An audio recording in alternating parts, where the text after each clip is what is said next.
حضرت عائشہ صدیقہ رضی اللہ تعالیٰ عنہ نا بطور ناز کے فرمایا کرتی تھی، کہتی تھی 10 خوبیاں لوگوں مجھے وہ ملی ہیں جو میرے علاوہ کسی حضور کی زوجہ کو نہیں ملی۔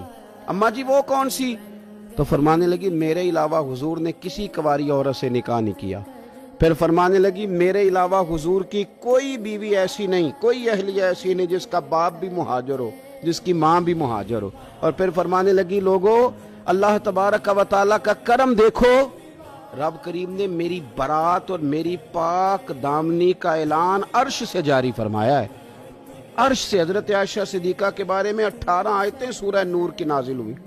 پھر سیدہ عائشہ صدیقہ رضی اللہ تعالیٰ عنہ فرمانے لگی میں ہی وہ خاتون ہوں کہ نکاح سے پہلی ریشمی کپڑے میں لپیٹ کے حضرت جبریل میری صورت لا کے حضور کو دکھایا کرتے۔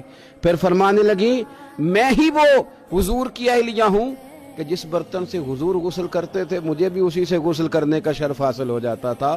پھر فرماتی ہیں لوگوں یاد رکھو میں ہی نبی پاک صلی اللہ تعالیٰ علیہ وسلم کی وہ بیوی ہوں کہ میں حضور کے سامنے سوئی رہتی تھی، حضور تہجد کی نماز پڑھتے رہتے تھے، گویا جو انوار و تجلیات تہجد کے وقت وہاں نازل ہوتے تھے مجھے بھی اس میں سے خیرات ملا کرتی تھی۔ حضرت عائشہ صدیقہ رضی اللہ تعالیٰ عنہ فرماتی ہیں یہ میرا ہی مقام ہے کہ حضور میرے بستر میں ہوتے تھے اور حضور پر وحی نازل ہو جایا کرتی۔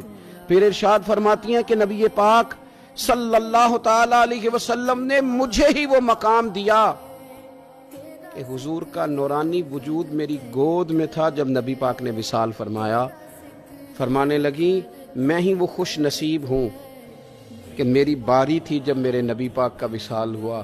اور 10ویں نمبر پہ فرمانے لگی لوگوں میں ہی وہ خوش قسمت ہوں کہ جس کے حجرے میں رسول پاک علیہ السلام کو دفن کیا گیا۔